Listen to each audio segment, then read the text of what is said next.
Looking to save hours on shiny hunting or getting those 1,000 pesky battles done for the shiny charm? Well, let me show you how to automate it in Pokemon Legends Z-A. Catch 'em all.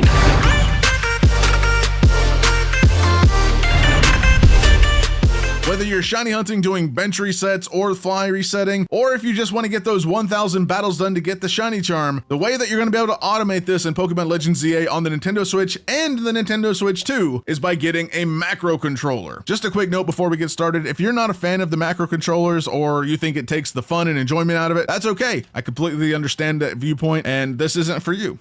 Now that we got that out of the way, let's go ahead and talk about the macro controllers. Many different macro controllers, turbo controllers, all the like out there. The difference in some macro controllers and others is that some only do button presses, and then there are some that actually let you use stick inputs. So if you want to look for ones that have joystick inputs, like say you want to use the fly method that actually requires you to push the joystick a little bit in order to get to the little fly icon, press A and whatnot, that is going to be what you want. You want a macro controller that supports joystick input, and a great controller that supports macro input with the joysticks as well as buttons is the 8BitDo Pro 3. That is the controller that I've been personally using. I do believe the 8BitDo Pro 2 and the Ultimate 2 do also support macro inputs, at least according to their website. That's what I've seen, and from what others have said as well, they do support, I believe, the stick inputs or at least the button macro inputs. If you've got an 8BitDo Pro 3 or any of the controllers that support the Ultimate V2 software, go ahead and take your controller and plug it in with the USB-C cable to your computer. Once you plug in your controller to the PC, you're going to be greeted with this, the Pro 3 Bluetooth gamepad, and you're going to see Switch, Windows, and Update. Before you do anything, I recommend updating the controller firmware. Not necessary, but just so that you have the latest firmware on the controller, you might as well do it, right? Just do it, have everything up to date, and you're good to go. So go ahead and go back, and we're going to go to Switch. Windows, this lets you set up stuff for Windows on your Windows computer, whether you're using it for gaming or emulators, whatever the case, that's going to be for Windows stuff. We're going to go to Switch, because obviously we want to set it up for our Nintendo Switch or Nintendo Switch 2. And we're going to go to our profile. If you don't have any here, create a profile and set it to one of the profile options.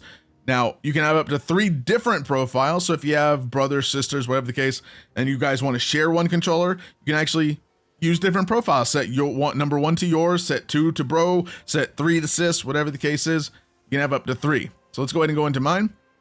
And as you can see here, this is where you can change the button layout specifically. So you can see all the directionals, you can see the sticks, you can see the front and the back. And as you can see, I have M1 mapped to the star button. Just for the sake of this, I use the star button as well, just because it's just an easy button to access for a macro. You can have up to multiple macros set on a controller. Like, you don't have to only have one. Let's say I want to set up a macro for this one. So let's go up to macro, right? And we're going to go configure the key. So once you go on macro, you're going to click the back and choose the desired key that you want. So we can choose, we're going to create a profile, right? So let's go tutorial. And there we go. So you have 3 options: single, repeated, multiple. Now, obviously, you're probably going to want the repeated because that's probably why you clicked on the video. So repeated is going to continuously do it over and over and over and over again, infinitely. It's going to always run the commands as it's going. So the interval for 30 milliseconds up here, that's how many, like the time between each sequence. So it runs the entire macro, waits 30 milliseconds and does the next time, and over and over and over again. You can adjust that as need be as well. So you kind of have to play with it a little bit. So if you want to set up, let's say the bench method, right? So you want to do stick input, you have to hold down and press A. So we're going to start our recording for it, and you're going to take the controller and actually press down, A. Just do a couple. You don't have to do a lot, but just do a couple of them. So as you can see, it recorded my stick down press and release, and A press release, A press release, press release, press, so on and so forth. If you want this to be uniform, you can just go ahead and click that, and it'll set these all to 30 milliseconds. I let it be as is, or I kind of adjust as I go. So I want, let's say this one's a little too much. We can set this maybe to 100, right? Just to kind of give it a little bit more time. Again, it's going to take some tinkering on your end, kind of get it right for your feel and how you want it to go, right? So again, you have to kind of play with it over and over again.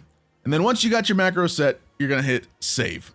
And once you do that, you can click the button, and then you're going to want to go to the one that you picked, click the 3 stars or 3 dots, and click activate.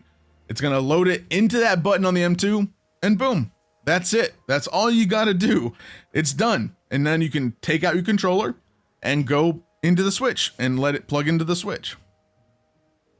The cool thing about the 8BitDo Pro 3 controller is that it comes with its own base station. Now the base station you can actually plug into the Switch 2 dock or Switch 1 dock, and actually it will act like a hardline connection. This way you don't have to pair it, you don't have to go through the painstaking process of hitting pairing buttons, doing this, doing that. Just plug the base into the Switch dock itself, and then plug the controller in, just let it sit on its base.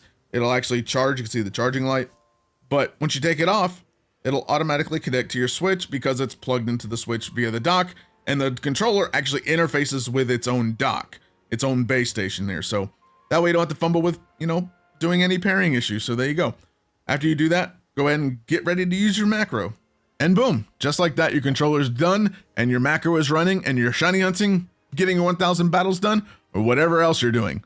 And with that, affiliate links for the controllers down in the description down below. If you have any comments, questions, or concerns, let me know down in the comments down below. Make sure to subscribe for more, and I'll see you guys in the next video. Have a fantastic day.